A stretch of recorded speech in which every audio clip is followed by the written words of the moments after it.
পদ্মা নদীর পাশে একটি ছোট গ্রামে বাস করত সাহসী মিঠু নামের একটি ১০ বছর বয়সী মেয়ে। তাদের গ্রামটি মিষ্টি আম, কলক্লিয়ে নদী আর একটি রহস্যময় বাঁশবনের জন্য বিখ্যাত ছিল। সন্ধ্যার পর বাঁশবনে যেতে নিষেধ করতেন মিঠুর দাদু। বাঁশগুলো রাতে ফিসফিস করে, বলতেন তিনি, যে শুনতে যায় সে ফিরে আসে না। এক গ্রীষ্মের সন্ধ্যায় মিঠুর ছোট ভাই রিজু বন্ধুদের সঙ্গে বাজি ধরল বাঁশবনে আটকে থাকা একটি ঘুড়ি আনতে যাবে। সূর্য ডোবার পরও রিজু ফেরেনি। মিঠু লণ্ঠন হাতে নিয়ে সাহসের জন্য মুড়ি ভরে পকেটে বাঁশবনের দিকে হাঁটল। হঠাৎ মিঠু শুনতে পেল কেউ কেঁদে বলছে, ওদিকে যেজো না।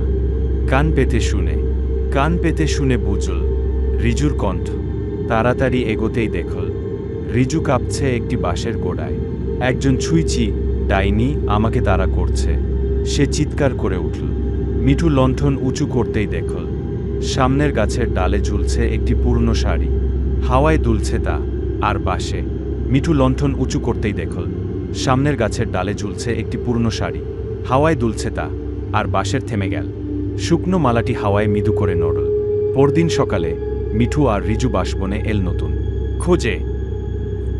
নৈতিক শিক্ষা: ভয়ের আড়ালে প্রায়ই লুকিয়ে থাকে দুঃখ। সাহস আর দিয়ে ভূতকেও বানানো যায় বন্ধু। গল্পটি বাংলার গ্রামীণ জীবন, মুড়ি, পদ্মা নদী, গাঁদাফুলের প্রথা আর মিষ্টি রহস্যে ভরা, শিশুদের জন্য উপযুক্ত। Épiderie.